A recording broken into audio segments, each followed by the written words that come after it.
నమస్తే అండి, నా పేరు Lavanya. Welcome back to Bhimavaram special kitchen. ఈరోజు నేను మీకు ఎన్నో ఆరోగ్య ప్రయోజనాలు కలిగి ఉన్న ఉల్లికాడలతో ఉల్లికాడల కోడిగుడ్డు వేపుడిని ఎలా ప్రిపేర్ చేసుకోవాలో చూపిస్తున్నానండి.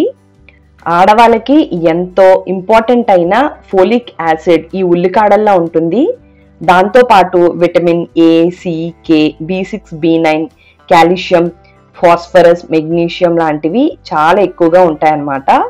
సో వేళ గనక మీకు ఉల్లికాడలు దొరికితే తప్పకుండా ఉల్లికాడల్ని మీ డైట్ లో ఇంక్లూడ్ చేసుకోవడానికి ట్రై చేయండి.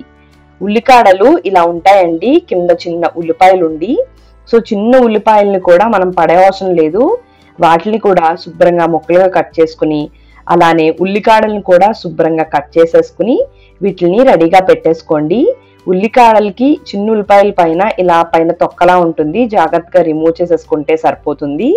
ఆ తర్వాత స్టవ్ ని ఆన్ చేసుకుని ఒక కడాయిని పెట్టుకుని 2 టేబుల్ స్పూన్స్ ఆయిల్ వేసుకుని, ఆయిల్ హీట్ చేసుకున్న తర్వాత ఉల్లికాడల కింద ఉన్న చిన్న ఉల్లిపాయల్ని అలానే ఉల్లికాడల్ని కూడా చిన్న చిన్న ముక్కలుగా కట్ చేసుకుని వేసుకుని, ఒక 2-3 పచ్చిమిర్చిని కూడా వేసుకుని వీటిలన్నిటిని కూడా మీడియం ఫ్లేమ్ లో పెట్టుకుని ఫ్రై చేసుకోండి. ఉల్లికాడలు చాలా మంచి డైజెషన్ ఇస్తాయండి, దాంతో పాటు హార్ట్ హెల్త్ కూడా చాలా మంచిది. దీంట్లో అయితే చాలా తక్కువ కొలెస్ట్రాల్ కూడా ఉంటుందన్నమాట. ఈ ఉల్లికాడల్ని ఇలా వేయిస్తూ ఉంటే ఇలా వాటర్ వస్తూ ఉంటుందండి, దాంట్లోనే ఆ వాటర్ అంతా ఎగిరిపోయి ఇవి పొడి పొడిలాడేంత వరకు కూడా ఫ్రై అయ్యేంత వరకు మీడియం ఫ్లేమ్ లో పెట్టుకుని మధ్య మధ్యలో కలుపుకుంటూ వీటిని ఈ విధంగా వేయించేసుకోండి. మీరు తీసుకున్న ఉల్లికాడలను బట్టి మీరు దీంట్లోకి ఎగ్స్ యాడ్ చేసుకోవచ్చండి. నేను ఇక్కడైతే 5 కోడిగుడ్లను తీసుకుని వాటిని బ్రేక్ చేసుకుని యాడ్ చేసుకుని మరొకసారి అటు ఇటు బాగా కలిపేసుకోండి.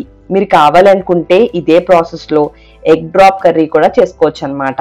ఇలా అటు ఇటు బాగా కలిపేసుకున్న తర్వాత మూత పెట్టేసుకుని మీడియం ఫ్లేమ్ మీద ఒక 2 నిమిషాల పాటు మగ్గించుకోండి. ఒక 2 నిమిషాలు అయిన తర్వాత తీసుకుని మరొకసారి బాగా కలిపేసుకుని దీంట్లోకి తగినంత సాల్ట్, లేదంటే 1.5 టీ స్పూన్ దాకా సాల్ట్, అలానే 1.5 టీ స్పూన్ దాకా కూడా కారం వేసుకుని, అలానే ఒక 1/2 టీ స్పూన్ పసుపు కూడా వేసేసుకుని మరొకసారి బాగా కలిపేసుకుని మూత పెట్టుకుని మధ్య మధ్యలో తీసుకుంటూ కలుపుకుంటూ ఇది పొడి పొడిలాడేంత వరకు కూడా మగ్గిచ్చేసుకోండి.